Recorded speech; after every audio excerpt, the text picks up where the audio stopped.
Sot s'ka dhënë afati për miratimin e kodit zgjedhor, një nga detyrimet kyçe të agjendës reformuese të Maqedonisë së Veriut. Megjithatë, partitë politike vazhdojnë të mbeten larg një marrëveshje, ndërsa dallimet mes pushtetit dhe opozitës mbeten të pandryshuara.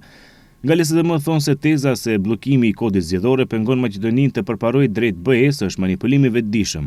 Nga LSDM theksojnë se Bashkimi Evropian nuk po kërkon ndryshim në kodin zgjedhor të përshtatur sipas nevojave të një partie, por BE kërkon zgjidhje të besueshme, të drejtë dhe transparente, gjyqësor të pavarur dhe luftë kundër korrupsionit. Pikërisht këtë e ka bllokuar VMRO DPMN për vite me radhë. Edhe pse përmirësimi i legjislacionit zgjedhor është pjesë e agjendës më të gjerë të reformave, zgjidhjet specifike që qeveria po shtyn aktualisht nuk janë një detyrim ndaj Bashkimit Evropian dhe as nuk përbëjnë një kusht për përparim në procesin e negociatave.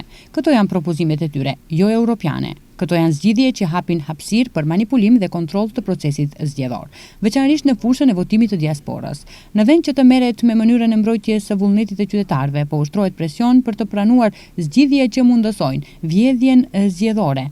Ky nuk është përparim drejt BE-s, është një hap prapa drejt praktikave jo demokratike, të cilat na kthejnë në kohën e Gruevskit, thonë nga LSDM. Teatri politik i LSDM-s, të Majtës dhe BDI-s është zbuluar, ndërsa është vërtetuar se këto parti nuk kanë ndërmend të bien dakord për një kod të ri zgjedhor dhe po e bllokojnë procesin me vetdije, thuhet në një kumtesë të VMRO DPMN-s. E vërteta tashmë është e dukshme për opinionin publik. LSDM-ja, e Majta dhe BDI-ja janë të koordinuara dhe kanë një qëllim të vetëm, të mos lejojnë miratimin e një kodi të ri zgjedhor.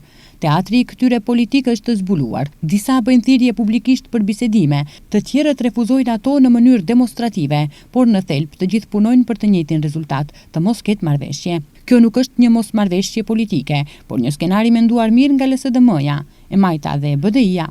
Këto parti nuk kanë interes për miratimin e rregullave moderne zgjedhore dhe as për lehtësimin e votimit të diasporës maqedonase. Në vend të reformave, ato zgjedhin bllokada dhe kalkulime politike, thuhet në kumtesën e VMRO DPMN-s. Përplasjet mes LSDM-s dhe VMRO-s për kodin zgjedhor vazhdojnë, ndërsa konsensusi për miratimin e reformave zgjedhore mbetet ende i largët.